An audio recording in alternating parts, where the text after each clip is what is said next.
to the SEO podcast, Unknown Secrets of Internet Marketing. My name is Chris Burris, one of the owners of EWR Digital. And my name is Matt Bertram. I'm your SEO specialist. I like with the wings out, like you're just flying on your SEO knowledge. It's pretty awesome. I am really. I mean, today has been quite the SEO day. So. Well, you talk about being in flight. You need to sit forward so I can hear you. You talk about being in flight and that like getting up there gets you started, and then you can start hang gliding, and then. I mean, I wanted to call, I was looking at renaming the company like Jetstream, like you get up there in the Jetstream, you get in the top 3 positions. And if you have the right information and people interact with it, it just kind of is a self-fulfilling prophecy there. But, like there's a lot of people out there doing internet marketing way more than before. So it's competitive. So. Yeah, very, very competitive.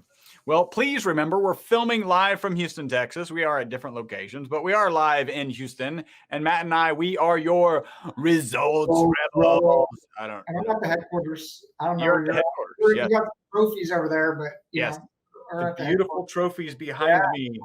They're crushing me.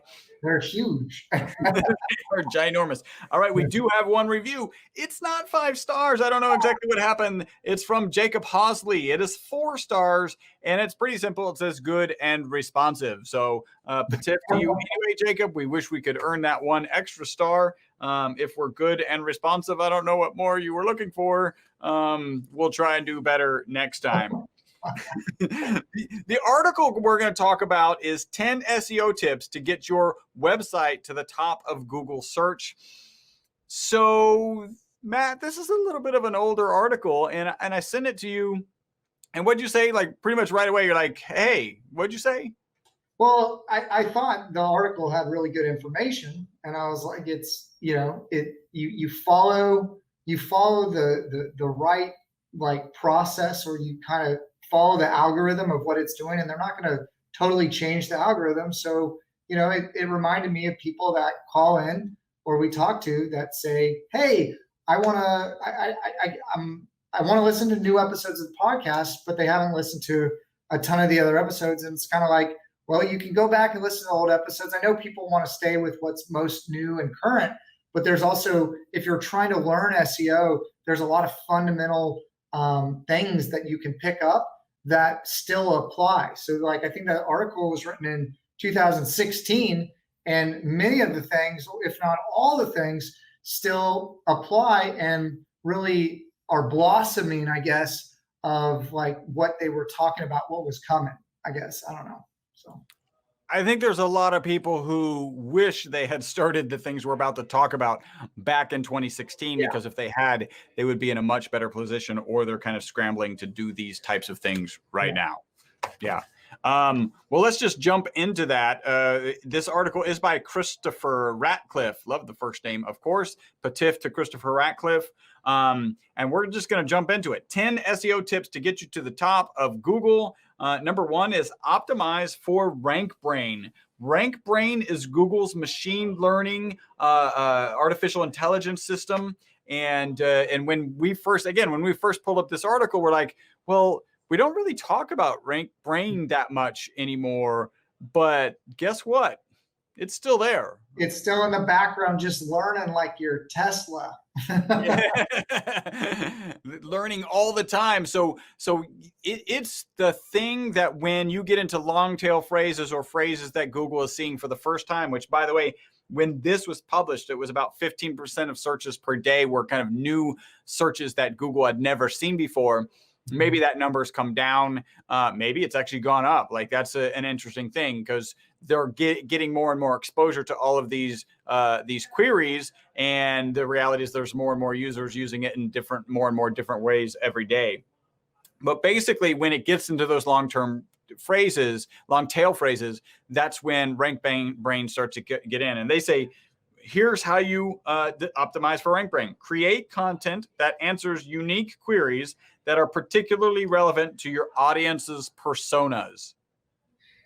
Yeah, I mean, I can tell you that there's been a number of things that I've been searching for recently, and there's still opportunities out there for really long tail key phrases where I didn't get the answer that I was looking for, and I had to start I had to start using the operators to actually dig in a little bit more, because the callbacks I was getting weren't what I was looking for. It was really quite interesting, and it made me kind of go down a little bit of a SEO rabbit hole for a little while. And so I think there's opportunity out there, and I think really answering for those long tail keywords and answering the questions of your users are absolutely important. So.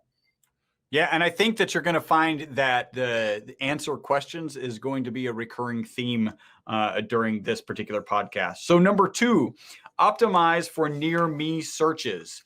Micro moments, these were discussed back in 2016. I remember doing podcasts about these. By the way, go back and listen to our podcasts. Like as Matt said, like the content that we're covering in this podcast, every now and then there's going to be a podcast that just dies. In fact, we would have argued potentially that AMP Pages was a podcast that we did that we thought, this one has a reasonable chance of dying, and it's still here. In fact, we're going to talk about it again today. So most of the podcasts that you would go back and listen to are actually still incredibly relevant.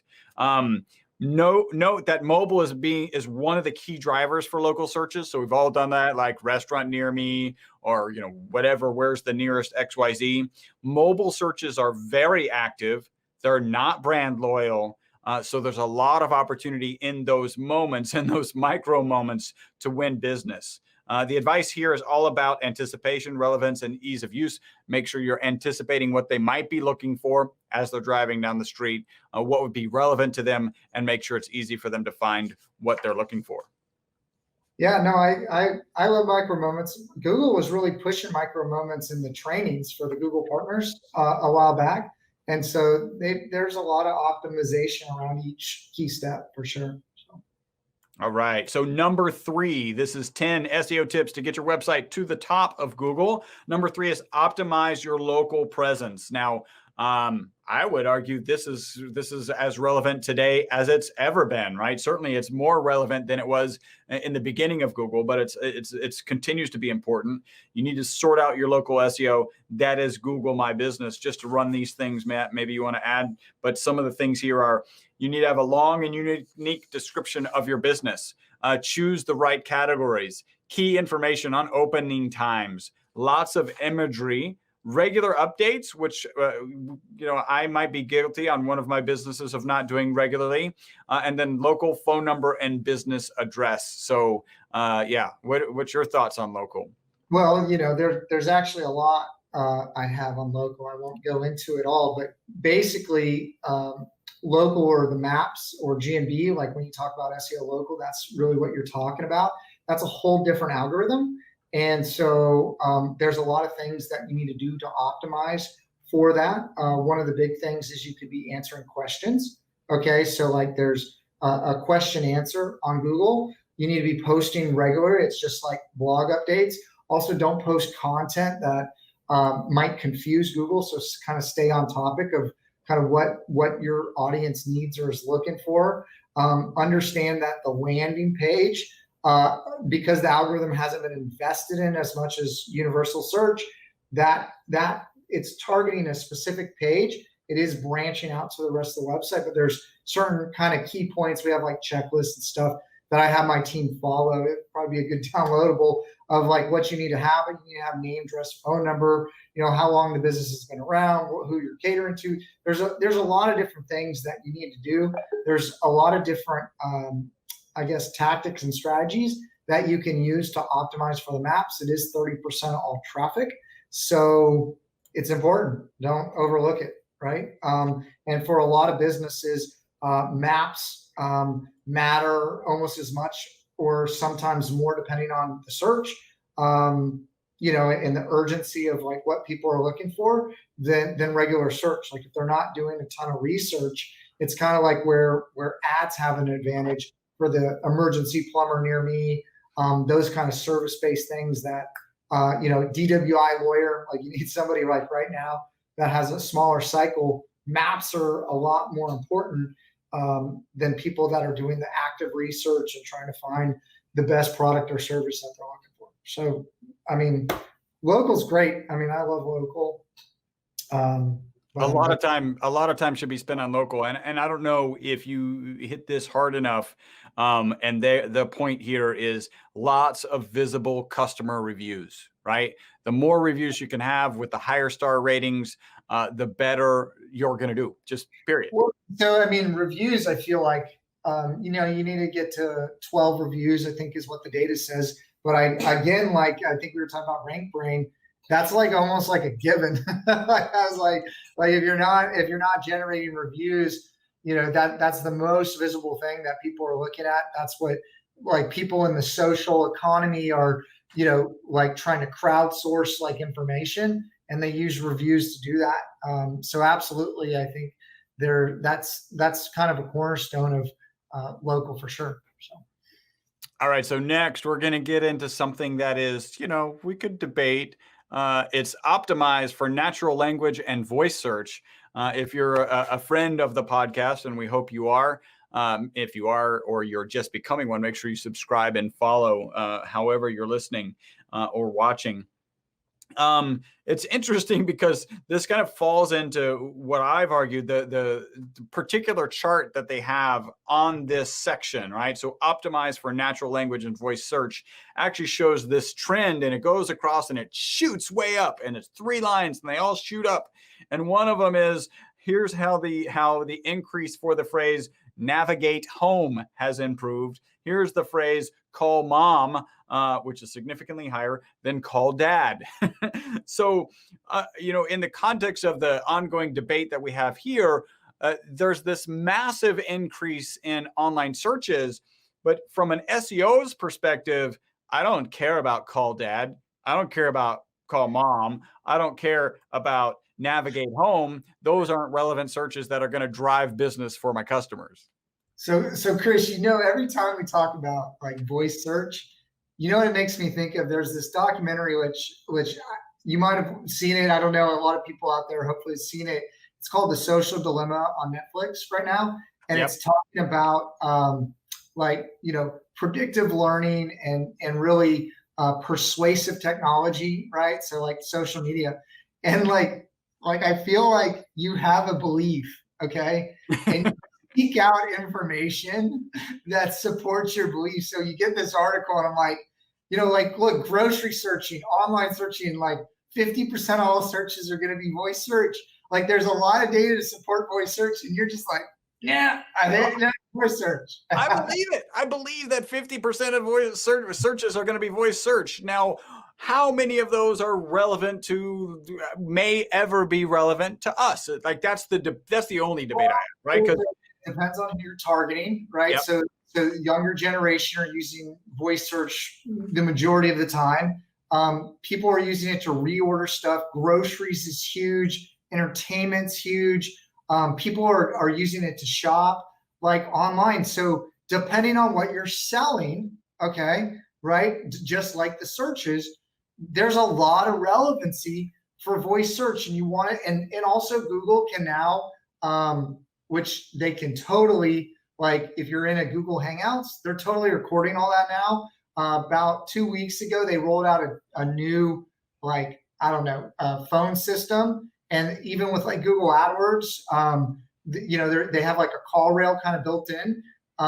Like Google is recording everything, okay? And so, you know, if you're producing audio, they're sucking in that audio, and they are combining it into their algorithms. So, you know, voice search is extremely important from, you know, what you're saying, but also like what you're putting out there for Google to pick up. So I think voice search is pretty dang important. And I think it's going to continue to be more important, you know, as people understand the technology, all the little dots, you know, and echoes and everything like out there. Like, I mean, voices, we're going to have just like stuff implanted in us, and it's just going to like know our thoughts. I mean, so that's like after voice search, but I mean, it's a progression. It's going to happen. I don't know what to tell you. And what I would say is, if our thought is, I wonder what the best home remodeler in Houston is, and that breaks down to a search that is best home remodeler in Houston, we're already going for it. Well, okay, well, I see that, but like, I are all the blogs, which blogs, I believe like other kinds of content are becoming more important and have been.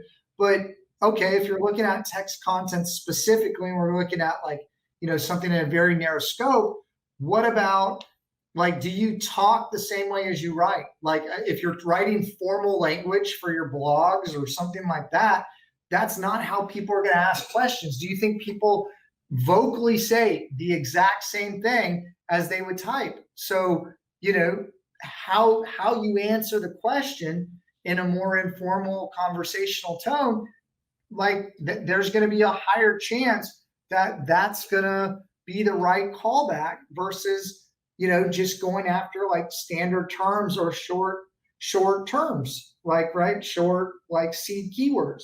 So I would say like three things. One, have you ever paused to formulate the voice search you're about to do, to like think of like what's the right, like how do I word this right? No, because that's don't more conversational. So it's good. I do, like, so, and maybe that's where part of my angst here is I'm like, okay, what's the right query? If I want to ask the right question, let me get it. And then have you ever been like doing, in the middle of a voice search and somebody starts talking to you and you're like, what are you doing? I'm in the middle of a voice search. Like, this is crazy. You should know better than to even whisper anything. Right. So we've all been there. The next is, if we talk about rank brain specifically, rank brain is supposed to be figuring out what we're actually trying to say from conversation as it molds into what we might have traditionally searched for. And then finally, I would just ask like one example, like what's a good example where the voice search is going to be different enough that you're going to change your SEO approach or tweak your SEO approach? Well, I think it depends on your market and what you're selling. I don't know a specific example right now, kind of generalities here, but what I can tell you is I think that there are opportunities, okay, even though I don't have examples, where if you optimize for voice search, like the difference between position 1 and position 3 or 4, okay, is triple the traffic.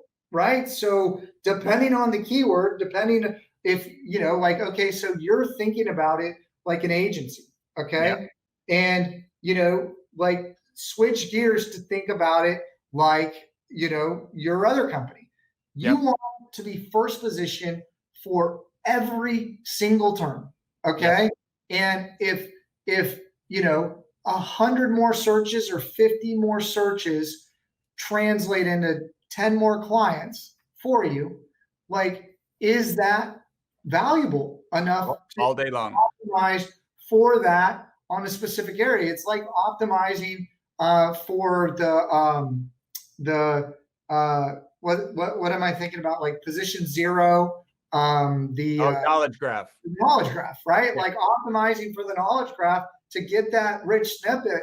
Like, what does that translate into? Like it's, I think you got to look at it that same way, and not with a broad brush, but like a sniper rifle. You know what I mean? And you get those little long tail key phrases here and there and there, and they add up to be a substantial ROI. Absolutely, yeah. I can tell that you don't believe me, and we'll just move on. No, well, here, so I'll give you, because I do, right? Because the reality is, if you get the knowledge graph, that's insanely valuable. And could it be like some subtle tweak that gets you there versus not there, right? Of course, like that's you do want to strive for those things.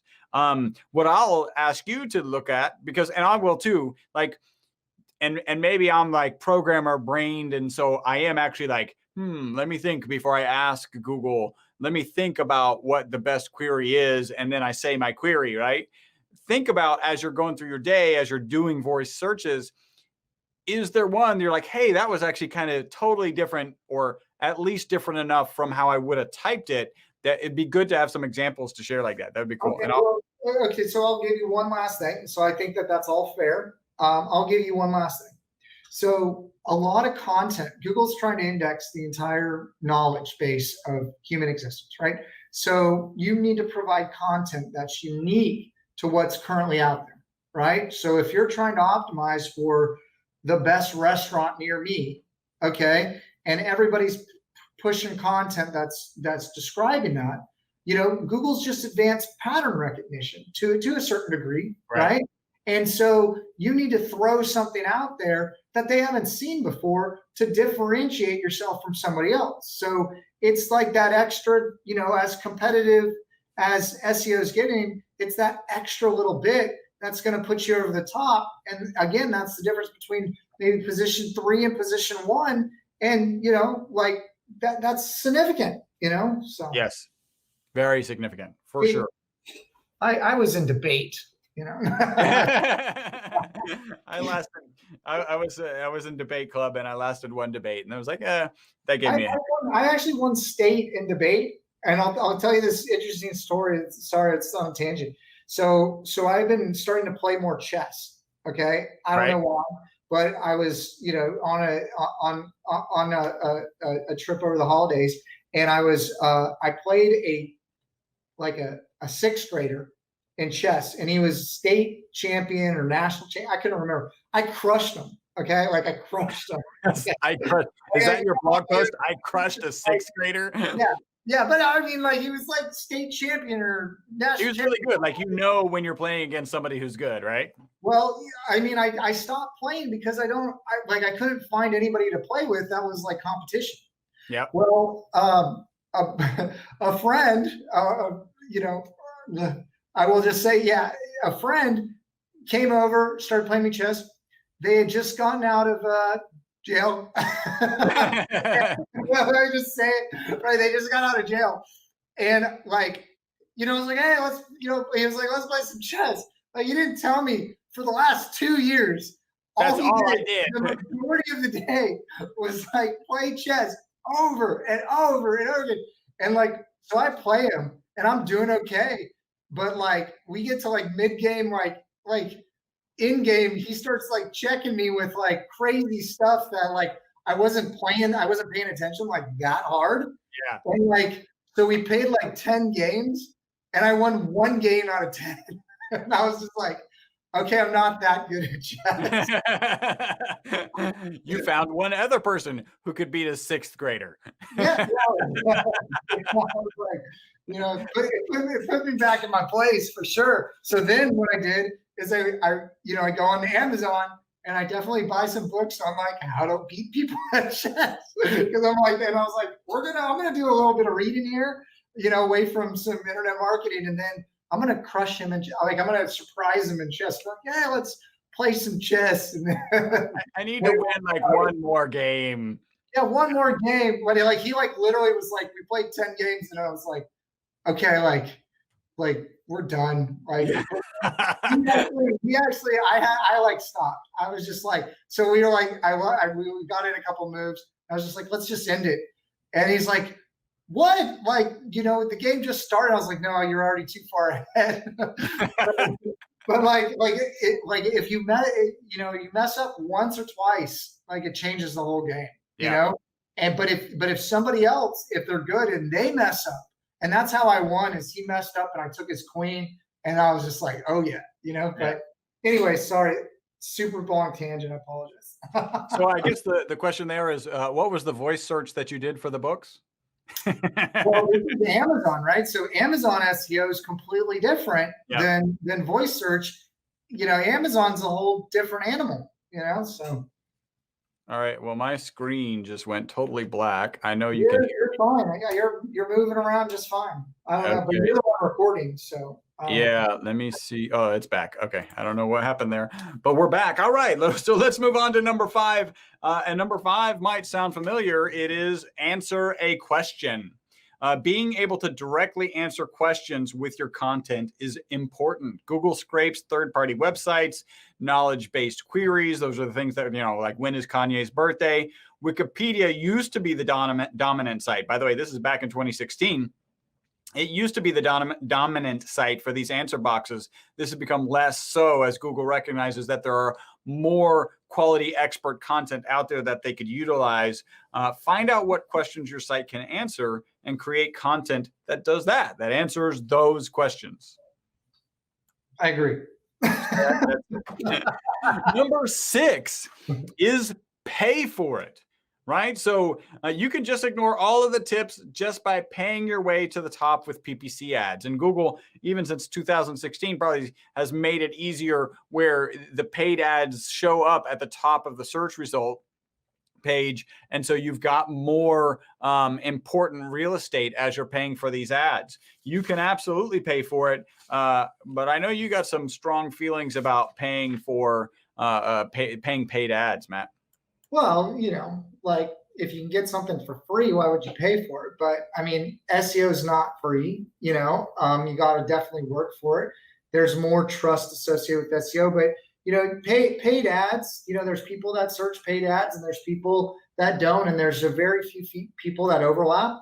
That's why they continue to try to make the ads look more like not paid ads. Organic. But that's only working towards the older generation. The newer generation, there's even more mistrust, right? So there's a lot of things that go into paid ads. I think I think that there's a place for them. I think attribution, they really need to work on attribution, right? Because like if someone clicks on a paid ad and then Facebook and then SEO, who gets the credit? They all want the credit, right? And so, attributions, I think is one of the hardest things because, if you can put in $1 and get out $2, you're going to keep spending that money and ring the cash register. So I think that paid ads are a tool, just like social's a tool and reviews and, SEO. And I think you shouldn't discount it. But I don't think it's a silver bullet. And I think there's a lot of markets now that the markets got bid up to the point that it's not even feasible from an ROI standpoint. And so you got to go after long tail key phrases. I think even some of the Web 2.0 sites, the cost per click, like you got to really do a business analysis to figure out if it's right for you. But they're trying to make it quite easy. They were even running the special. Google was running the special till this month, into this month. That check this out. For the free ads, the smart ads, that's what they're calling them now. They're the smart ads. Right? But the machine learning tool is getting smarter. I don't discount that, but there's not a lot of control over negatives or bidding or anything like that.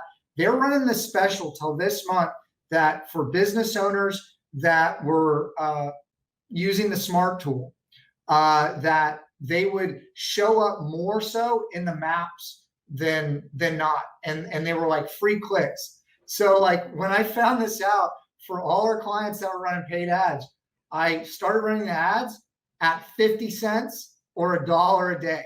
Okay. Like I even had a couple at 30 cents a day and they were showing up in there and, it was like, oh man, these ads are working great. But really Google was just teasing you to get you to the, like people used to call it the crack cocaine and all, you know what I mean? Like everybody was like hooked on it. And that's what they were trying to do is get you hooked on it. And then they're going to take it away and people are going to be like, why isn't it working so much? Hoping that they're going to maybe be distracted. I mean, I don't know. I mean, I'm reading into it because Google used to do things for the benefit of humanity. And now it's the benefit of the shareholder and, to make, crazy amounts of money, which I'm not against, but, it is what it is, so you just gotta understand when you get into paid ads, like if Google was really trying to help, they would give you the data in Google Analytics. They took it away and they said, oh, you pay for the data. Like, so you just got to be careful of like what the intentions are and how to utilize it. So, Yeah, absolutely. Hey, we got a comment from James Klaus. He's connected to us on Facebook. Patif to you. His comment is solid info. Appreciate it. I think he said it that way. Like, I feel like James said solid info. I like it. All right. Number 7. This is 10 SEO tips to get your website to the top of Google search. Get in top stories, implement AMP. Stories is the mobile equivalent of the desktop in the news section. And right now, this section is filling up with accelerated mobile pages, AMP pages. Oh, he said he didn't say it like that. Nope. Oh, that's dangerous because I can have it said a totally different way. Words in people's mouth, Chris. Like So AMP pages, we mentioned them earlier. We mentioned them as like when we did that podcast, we were both like, hey, this is something that might actually go away, and it's still here. So what are your thoughts, AMP pages? it's part of the checklist for a lot of clients when we're optimizing for speed. Really speed is becoming more and more important. Client interaction of like how they interact with your page, like faster it loads, the better. Their AMP pages are great when you want a solution. Look at this. James is like blowing us up. Thank you, man. Appreciate it. He says, I have my team listen to your podcast. It is great. Thank you. Thank you, James. I'd like to know more about I have encouraged my team to listen to the podcast, and the majority of them do, but now they're working from home. There's no windshield academy anymore. So, right. I don't know if everybody's listening to it or not, but I think that I agree with you. I think that there's definitely some good info. And a lot of this stuff we try to encapsulate into trainings internally and, develop processes to deliver. Oh, look at that. You switched sides on me, Chris. That was pretty cool. You're like, that's in order so I can make it. So I'm not doing this one anymore because you get nervous on that view. I do. Yeah. Like if I can't look, I gotta, I'm myself. Like, I'm like looking in the mirror. I think the best takeaway from us and AMP pages is what Matt just said, which is it's on our checklist, right? It's something that we do. And I like actually how that's number 7. And in this article that we're covering, number 8 is pages. Chris, if you go listen to at our old location, some old podcasts, you thought AMP pages were going to go away. I did. And they were, there's sometimes some challenges setting them up, but you've changed your tune. We'll keep working on you about voice search. And just give me examples. I just need data, and I need data that doesn't say the searches for call mom or dad are up. That doesn't impact important stuff. anything that we do. By the way, the searches for call mom are at least double the searches for call and they should be higher. All right, yeah. That's all I gotta say. That they should be higher for everyone out there. I remember this data. This was back when you had pay phones, when you had a phone at the house and calls were expensive. The data point that I had was that there were significantly more collect calls on Father's Day versus Mother's Day. Really? That's interesting. If you're going to call home and it's your mom, you're paying for it. If you're going to call home and it's your dad, he's paying for it. Wow. Look at that. We don't have to worry about that anymore. So number 8 is be mobile optimized. And I like now that it's actually after AMP, counter to my opinion back then, because for us, be mobile optimized is on the checklist. It's been on our checklist for so many years. We don't even really think about it. When you're building websites, build mobile first, make sure that developers looking at it on mobile. A lot of times people build on desktop and they don't think about mobile first. Yeah. And that's how it's getting indexed first. So you got to keep that in mind. All right. So we're not even going to talk much about that because do it. Number 9, speed up your website. Obviously, AMP pages is certainly helping to speed up from the mobile perspective. Check your site speed using a tool, whatever tool that you're thinking of using, and then reduce page loads time. One of the easiest things to do is to actually optimize your images. That's fast. But we've got a massive checklist. I don't know if you want to talk any about it, Matt, but we've got a massive checklist for speeding up your website. Well, there's a lot of things, right? Like, putting the videos sometimes take up a lot of time. If you're doing redirects, which I'm dealing with that right now with our own website of a rebrand, redirects are slowing it down. The cache or catchy or however you want to call it, slowing it down. There's new image types that Google likes, sizes. I mean, there's a lot of things. You know, if your site gets hacked, it's going to slow it down. You gotta make sure to check your, you know, sitemap, because they'll, you know, throw all kinds of stuff in there. New pages are going to get created. Like, there's a lot of like things that you got to look for, and you need to be optimizing for speed. Like, but yeah, I mean, it's not a lot, like 80% of the stuff's not hard. So, you know. Yep. Well, for the right person. Right. I mean, there's server technical stuff that's okay. Well, that's advanced stuff. Like, you know, like, look, cPanel's down the street. I know a bunch of people that work there. I'm not like, I wish they sponsored us, but they don't. But, you know, like, having cPanel makes it a lot easier to do some optimization, unless you're, you know, big time server coder person. Yeah, so. Absolutely. So yeah, we would recommend that for sure. All right, number 10 is optimize your Twitter presence. Right. So Google is indexing Twitter. So make sure you've got a presence there. Make sure you're being social. I think there's other places to be social. Yeah, you go. I'm sorry. I don't know. I use this. I've been banned multiple times because, like, well, okay, Google doesn't care about it. They say, right? I mean, they do.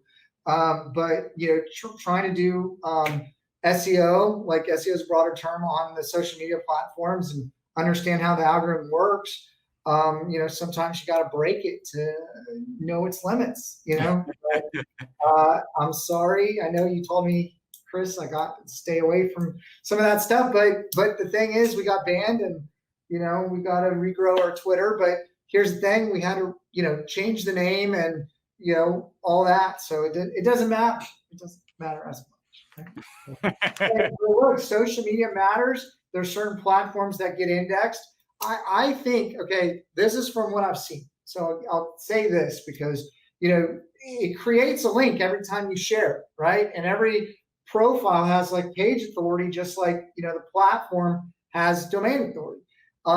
It's all about what happens on the link, not just the links created. Google wants to see the activity on the link. So, you know, if you're sharing a bunch of stuff on Twitter, great. And that's one piece of the formula. But if no one's clicking on the link and it's irrelevant information, Google's going to be able to see that, and it's going to go, you know, no one cares, you know? So, you know, you got to understand the formula. So. Yeah, and that's 10 patif to Christopher Ratcliff for that article, 10 SEO tips to get your website to the top of Google search. We're excited. Like, let me zoom in on me so we can say, we're excited. I like that. That was good. We've got a really cool interview coming up. This is going to be pretty phenomenal. I've actually been kind of doing some research already. Really, actually, Google reached out to us and said, hey, we got a couple of people who we were hoping you'd be interested in interviewing. And we were like, is this Google? The answer is yes.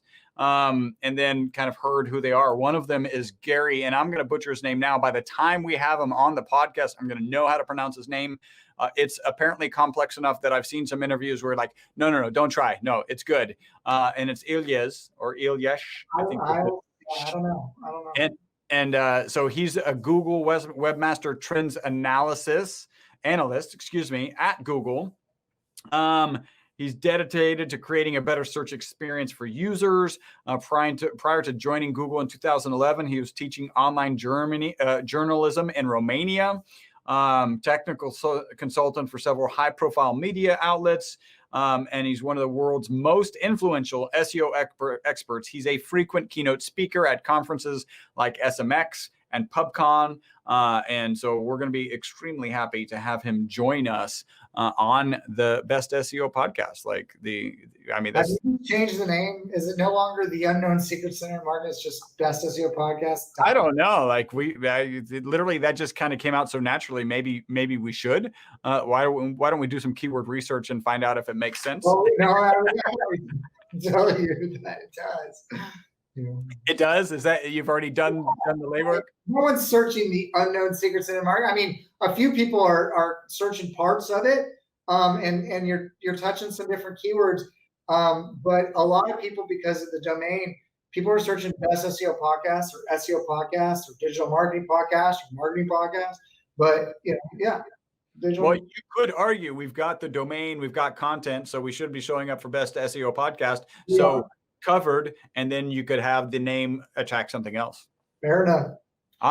As you may know, I'm open to changing names of things for the benefit of the company. What company? What? There's a logo up there. Yeah. All right. Well, that wraps up everything. We're going to ask you to do one small thing. If you enjoyed this podcast, what we'd like you to do is just Shiko us. Yeah, James, leave a review, buddy. Leave us a review and we'll read it on the next podcast. Absolutely. Share, like, or follow. If you're on YouTube, make sure you subscribe and hit the notification bell. If you're on, I don't know what else. We have Facebook. Make sure you're connected to us and tell 3 people about it. Let them know. Let them know that there's good content here. Let them know that it's evergreen. Even though we covered a 2016 article, it's interesting how much is relevant, and we can add to it and kind of comment on what's lasted the test of time. Yeah. And what hasn't. If you have any questions, people were sending us questions for a while. I think everything kind of changed with COVID, but people were sending us questions. If you have any questions, we'll do our best to discuss them on the podcast. And how about a question for Gary? We're going to have the Gary Ilyish in Google Webmaster Trends Analyst from Google. We're going to have him here.